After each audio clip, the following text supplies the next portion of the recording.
ako para po ipaalam po ang ihain po sa inyo ang warrant of arrest na initially Judge Gina Vivat Palamos ng Regional Trial Court Branch 111 ng Pasay City. Ano po?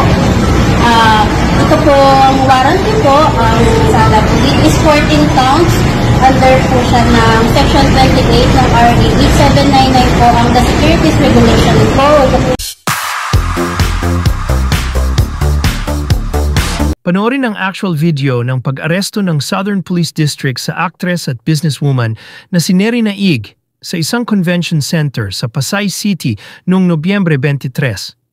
Nahaharap si Naig sa 14 na counts ng kasong paglabag sa Securities Regulation Code at estafa na hindi pinayagan na makapagpiyansa ng korte. Nandito po ako para po ipaalam po ang ihain po sa inyo ang warrant of arrest na initially Judge Gina Vivat Palamos ng Regional Trial Court Branch 111 ng Pasay City. Ano po?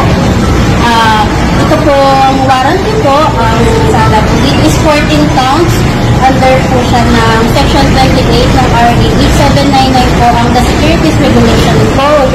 Kayo po magbili ko na pagkang malinig o magsawalang ibo. Ano man po ang inyong sasabihin ay maaari tumiting pabor o laban po sa inyo sa ano po ang pagkura man ninyo sa Pilipinas.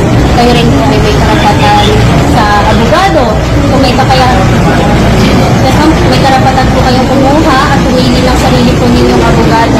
At kung wala po kayong kakayahan, bibigyan po kayo ng gobyerno. Kayo rin po may karapatan pumili ng doktor na mag-examine po ng physical health ninyo. At kung wala man po bibigyan din po kayo ng gobyerno. Naiintindihan? Yeah. Okay. Okay. Ako ang